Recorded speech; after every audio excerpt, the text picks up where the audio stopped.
ಎಂಬುದಾಗಿ ಹೇಳಿ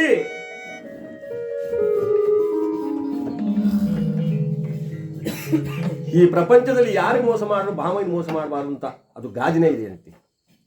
ಆ ಗಾದಿಯ ಪ್ರಕಾರ ಮಧ್ಯಮ ಪಾಂಡವನಾದ ಅರ್ಜುನ ನಾನು ಪ್ರಾಣ ಬಿಡುವ ಗಳಿಗೆಯಲ್ಲಿ ನನ್ನ ಬಳಿಯಲ್ಲಿ ಇಲ್ಲವಲ್ಲ ಎಂಬುದಾಗಿ ದುಃಖದಿಂದ ಆ ವಟುಪುತ್ರದ ಮೇಲೆ ಆ ರಕ್ತವನ್ನು ಹದ್ದಿಕೊಂಡು ಬರೀತಾ ಇದ್ದಾನೆ. ಅರ್ಜುನ, ಸತ್ತ ಮೇಲೆ ಈ 2 ಶವಗಳನ್ನ ನರಿನಾಯಿಗಳು ಕಿತ್ತು ತಿನ್ನುವಂತೆ ಮಾಡಬೇಡ. ಗಂಧದ ಸೌದೆಯಿಂದ ಸುಟ್ಟು ಭಸ್ಮ ಮಾಡು. ಇದು ಪರಮಾತ್ಮನ ಆಣತಿ ಎಂಬುದಾಗಿ ಬರಬರನ್ನು ಬರೆದು ಆ ವಟುಪುತ್ರವನ್ನ ನೇತ ಹಾಕಿ ಯಾವ ಬಲರಾಮದೇವರು ಕೃಷ್ಣ ಪರಮಾತ್ಮ ಇಬ್ಬರು ಎಣೆ ಹಾವಿನಂತೆ ತಬ್ಬಿಕೊಂಡು ಅಣ್ಣ ಅಣ್ಣ ಅಣ್ಣ ಅಂತ ದೇವಲೋಕದಿಂದ ಪುಷ್ಪಕಮಾನದಲ್ಲಿ ಬಂದ ಆ ಮಾತುಗಳಿಂದ ಸಾರಥಿ ದಯ ಮಾಡೋ ರಂಗ ದಯ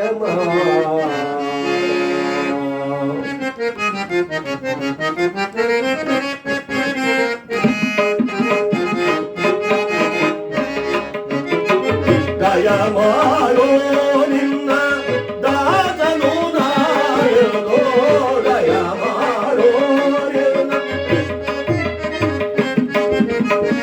ದಯ ಮಾಡೋ ರಂಗ ದಯ ಮಾಡೋ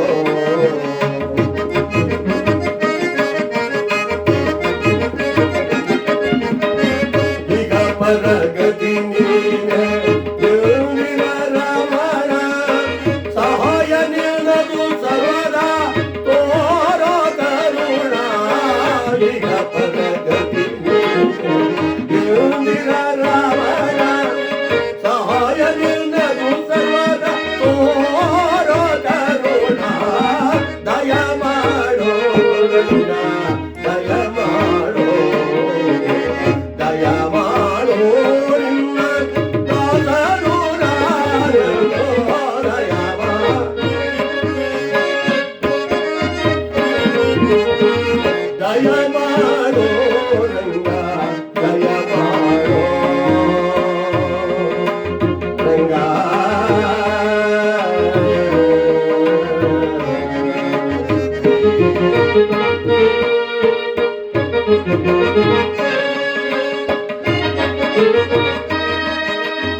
ಹೇ ಪರಮಾತ್ಮ, ದೇವೇಂದ್ರನ ಆಜ್ಞೆ ಆಗಿದೆ. ದಯಮಾಡಿ ಕೃಷ್ಣ ಅಂದರೆ ಹಾಡಬಾರದ ಆಟಗಳನ್ನ ಆಡಿ ಮಾಡಬಾರದ ಪಾಪಗಳನ್ನು ಮಾಡಿದ್ದೀನಿ. ನಾನು ಈ ದೇಹವನ್ನು ಹೊತ್ತು ಸ್ವರ್ಗಕ್ಕೆ ಬರುವ ಭಾಗ್ಯ ನನಗಿಲ್ಲ. ನನಗೊಂದೇ ಒಂದು ಸಹಾಯವನ್ನು ಮಾಡು. ಏನು ಕೃಷ್ಣ, ಯಾರಿಗೆ ಮೋಸ ಮಾಡಿದ್ರು ಭಾಮೈಗೆ ಮೋಸ ಮಾಡಬಾರದು ಅಂತ ದೊಡ್ಡವರ ಆರ್ಯೋಕ್ತಿ. ಮಧ್ಯಮ ಪಾಂಡವನಾದ ಅರ್ಜುನನನ್ನು ಕರೆದುಕೊಂಡು ಬಾ. ಸಾಯುವ ಗಳಿಗೆಯಲ್ಲಿ 2 ಮಾತನ್ನು ಅವನಿಗೆ ನಾನು ಹೇಳಬೇಕಾಗಿದೆ. ತಥಾಸ್ತು. ಓಡೋಡಿ ಬಂದ ಯಾವ ಸಾರಥಿ ರಥವನ್ನು ತೆಗೆದುಕೊಂಡು ಆ ಋಣವಿಲ್ಲ. ಆ ಸಮಯದಲ್ಲಿ ಅರ್ಜುನ ಹಸ್ತಿನಾವತಿಯಲ್ಲಿಲ್ಲ. ಇತ್ತ ಕಡೆ ಭಗವಂತನಿಗೆ ಪ್ರಾಣ ಬಿಡುವ ಕಾಲ ಹತ್ತಿರ ಬಂದುಬಿಡ್ತು.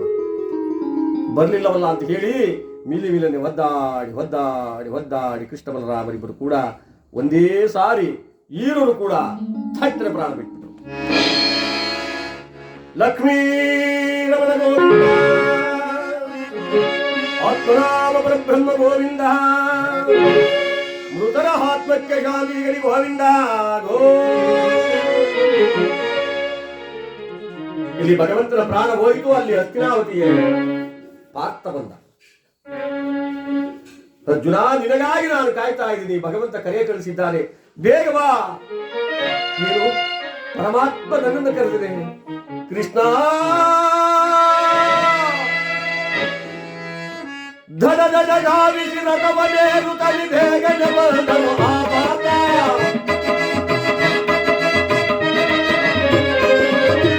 ಎಲ್ಲಿರುವೆಯೋ ಹೇ ಮಾನವನೆರುತ ಬೇಗನೆ ಬಂದನು ಆಪಾತ.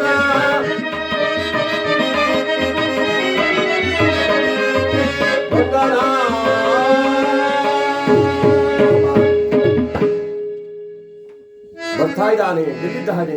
ಎಲ್ಲಿದ್ದೀಯ ವಾಸುದೇವ ಅಂತ ಬರ್ತಾ ಇದ್ರೆ ಆಗಲೇ ದ್ವಾರಿಕೆಲ್ಲ ಮುಳುಗಿ ಜಲಪ್ರಳಯವಾಗ್ತಾ ಇದೆ. ಕಾಲ ಅತೀತವಾಗ್ತಾ ಇದೆ. ಯಾವಾಗ ಜಲಪ್ರಳಯವನ್ನು ಕಂಡಂತಹ ಅರ್ಜುನ ನೋಡ್ದ, ಎಲ್ಲಿದ್ದ ಸ್ವಾಮಿ, ಎಲ್ಲಿ ನನ್ನ ಆರಾಧ್ಯ ದೈವ ಕೃಷ್ಣ ಅಂತ ಬರ್ತಾನೆ. ಆ ಯಮನಾ ನದಿ ತೀರದಲ್ಲಿ ಎಣವಾಗಿ ಎಣಗಳು ಬಿದ್ದಿವೆ. ಅರ್ಜುನ ದುಃಖ ಪಡ್ತಾ ಇದ್ದಾರೆ. ಕೃಷ್ಣ ಮೂಗಿನ ತುದಿಗೆ ಬೆಳೆಯಿಟ್ಟು ನೋಡ್ದ, ಉಸಿರಾಡ್ತಾ ಇದ್ದಾರೆ. ಕತ್ತೆತ್ತಿ ನೋಡ್ತಾನಂತೆ. ಆ ಒಟುಪತ್ರದಲ್ಲಿ ಬಂದಿತ್ತು, ಯಾರಿಗೆ ಮೋಸ ಮಾಡಿದ್ರೆ ಬಾಬಾಜಿ ಮೋಸ ಮಾಡಬಾರ್ದು, ದೊಡ್ಡವರು ಆರಿವತ್ತಿ. ಸತ್ತ ಮೇಲೆ 2 ಶವಗಳನ್ನು ನರಿನಾಗಳು ಕಿತ್ತು ತಿನ್ನುವಂತೆ ಮಾಡಬೇಡ, ಗಂಧದ ಸೌದೆಯಿಂದ ಸುಟ್ಟು ಬಸವ ಮಾಡು ಅಂತಕ್ಕಂಥ ಆ ಪತ್ರವನ್ನು ನೋಡಿ ಕಣ್ಣಲ್ಲಿ ಕಂಬನಿ ನಡೆಸುತ್ತಾ ಅಲ್ಲಲ್ಲಿ ಬಿದ್ದಿರುವ ಒಣಕಾಷ್ಟವನ್ನು ಎಳೆತಂದ ಸಾಲಾಗಿ ಜೋಡಿಸಿ ಕೃಷ್ಣ ಬಲರಾಮನ ದೇಹಗಳನ್ನ ಆ ಸೌದೆಗೆ ಇಟ್ಟು ಅಗ್ನಿದವಾಗ ದುಃಖ ಪಡ್ತಾನೆ. ಯಾಕೆ? ಬಣ್ಣ ಬಣ್ಣದ ಹೂಗಳನ್ನು ತಂದು ನಿನ್ನ ಪಾದದ ಮೇಲೆ ಚೆಲ್ಲಿ ನಾನು ನಿನ್ನ ಪೂಜೆ ಮಾಡುತ್ತಿದ್ದೆ. ಕೃಷ್ಣ, ಅಂತಹ ಕೈಗೆ ನೀನು ಆಜ್ಞೆ ಮಾಡಿದ್ದೀಯಾ? ಬೆಂಕಿ ಹತ್ತಿಸುವಂತ ಕೃಷ್ಣಾರ್ಪಣಮಸ್ತು ಕಿಟ್ಟ. ಧಗ ಧಗ ಧಗ ಧಗ ಧಗ ಧಗ ಧಗ ಧಗ ಧಗ. ಗಂಗೆಯೊಳಗೆ ಮಿಂದಂತ ಯಾವ ಪಾರ್ಥ ಓಡೋಡಿ ಬರ್ತಾ ಇದ್ದಾನೆ ರಥವನೇರಿ. ಈ ವಿಚಾರವನ್ನ ಯಾವ ಧರ್ಮರಾಯ ಭೀಮಸೇನಾದಿಗಳಿಗೆ ತಿಳಿಸಬೇಕು ಅಂತ ಆ ಕಡೆಯಿಂದ ಆ ಸಮಯಕ್ಕೆ ಸರಿಯಾಗಿ ಯಾವ ಧರ್ಮರಾಯರು, ಭೀಮಸೇನ, ನಕುಲ, ಸಹದೇವ, ದ್ರೌಪದಿ ಸಹಿತವಾಗಿ ಬರ್ತಿದ್ರು. ಎಲ್ಲಿ ಎಲ್ಲಿ ಕೃಷ್ಣ, ಎಲ್ಲಿ ಜನಾರ್ದನ, ಎಲ್ಲಿ ಇವತ್ತಿನಿಂದ ನಮ್ಮಿಂದ ದೂರ ಆಗ್ಬಿಟ್ಟ, ಶಾಶ್ವತವಾಗಿ ಆಗ್ಬಿಟ್ಟ. ಈ ಪಾಪಿ ಕೈಗಳಿಂದ ಈಗ ತಾನೇ ಅಗ್ನಿಯನ್ನು ಸ್ಪರ್ಶ ಮಾಡಿ ಬರ್ತಾ ಇದ್ದೀರಿ ಅಡ್ಡ, ಅಗ್ನಿಯನ್ನು ಸ್ಪರ್ಶ ಮಾಡಬೇಕು. ಅಂತೂ ಇಂತೂ ಕುಂತಿ ಮಗಳ ರಾಜ್ಯ ಇಲ್ಲ ಅನ್ನೋ ಗಾದೆ ಸತ್ಯವಾಗೋಯ್ತಾನೆ. ನಡೆಯಲಿ, ನಾವಿಲ್ಲಿರುವುದು ಬೇಡ ಅಂತ ಹೇಳಿ ಹಸ್ತಿನಾವತಿ ಕಡೆ ಬರಬೇಕಾದ್ರೆ ಅಲ್ಲಿ ಕಲಿಪುರುಷ ಅಡ್ಡಲಾಗಿ ಬರ್ತಾನೆ. ನೋಡಿ, ಅಲ್ಲಿಂದಲೇ ಕಲಿ ಪ್ರಾರಂಭವಾದ್ದು. ಯಾವ ರೀತಿ ಬಂದ? ಅವನು ಬರುವಾಗಲೇ ಆ ರೀತಿ ಬಂದ್ಬಿಟ್ಟ. ನವಯೌವನ ತುಂಬಿದ ಸುಂದರ ತರುಣಿನ ಅಶ್ವದ ಮೇಲೆ ಕುಂಡ್ರಿಸ್ಕೊಂಡು, ಎತ್ತ ತಾಯಿನ ಕೆಳಗಡೆ ನಡೆಸ್ಕೊಂಡು, ಎತ್ತ ತಾಯಿ ಕೈಗೆ ಒಂದು ಜೊತೆ ಪಾದರಕ್ಷೆಯನ್ನು ಕೊಟ್ಟುಕೊಂಡು ಕರ್ಕೊಂಡು ಹೋಗ್ತಾ ಇದ್ದಾರಂತೆ. ಧರ್ಮರಾಯ ನೋಡಲು ಇದು ಧರ್ಮ ಅಲ್ಲಪ್ಪ, ಯಾಕಪ್ಪ ಈ ಕಾರ್ಯ ಮಾಡ್ತಾ ಇದೀಯಾ? ಆಕೆ ಯಾರು, ಈಕೆ ಯಾರು? ಮೇಲೆ ಕುಳಿತವಳು ನನ್ನ ಹೆಂಡತಿ, ಕೆಳಗಡೆ ನಡ್ಕೊಂಡ್ಬರ್ತಕ್ಕಂಥವಳು ನನ್ನನ್ನು ಹೆತ್ತ ತಾಯಿಯಿಂದ. ಶಿವ ಶಿವ, ಎಲ್ಲಿ ಆದರೂ ಉಂಟೆ? ಆಕೆಯನ್ನು ಕೆಳಗಿಳಿಸು, ಈ ತಾಯಿನ ಮೇಲ್ಕೊಂಡಿಸ್ಕೊ. ನಾವು ಮಾಸಗಳ ಗರ್ಭದಲ್ಲಿ ಎತ್ತು ಒತ್ತು ತುತ್ತಿಟ್ಟು ಮುತ್ತಿಟ್ಟು ಸಾಕಿ ಸಲಹಿದ ತಾಯಿನ ಕೆಳಗಡೆ ನಡೆಸ್ಕೊಂಡು ಬರ್ತಾ ಇದೆಯಾ? ಇದು ಯಾವ ನ್ಯಾಯ? ನಿನ್ನ ನಾನು ನೀತಿ ವಾಕ್ಯವನ್ನು ಕಲಿಬೇಕಾಗ ಹೋಗಯ್ಯ ಅನ್ನ. ತಾಯಿ ನೀನು ಎಲ್ಲಿ ಹೋಗ್ಬೇಕಂದ್ರೆ ನಾನೇ ಕರ್ಕೊಂಡು ಹೋಗ್ತೀನಿ. ಯಾವಾಗ ಶಿರಬಗ್ಗಿದನೋ ಥಟ್ಟ ಮಾಯವಾಗ್ಬಿಟ್ಟ. ಆಕಾಶದೆತ್ತರಕ್ಕೆ ಕಪ್ಪನೆ ರೂಪಿಂದ ಬೆಳಕೊಂಡು ನಿಂತಿದ್ದಾನೆ.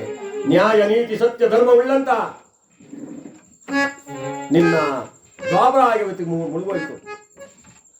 ವಾವೆ ವರಸೆಗಳಿಲ್ಲದೆ ಕೂಡುವ ಜನ, ನ್ಯಾಯ ನೀತಿ ಇಲ್ಲದೆ ನಡೆಯುವ ಜನ, ಅಧರ್ಮದಿಂದ ನಡೀತಕ್ಕಂಥ ಆ ಕೆಟ್ಟ ಕಾಲ, ಆ ಕಲಿಗಾಲ ಮುಂದೆ ಬರ್ತಾ ಇದೆ. ತಥಾ ಹೋಗಿ ನಿನ್ನ ತಮ್ಮಂದಿರನ್ನ ಹೆಂಡತಿಯನ್ನು ಕರ್ಕೊಂಡು ನಿನ್ನ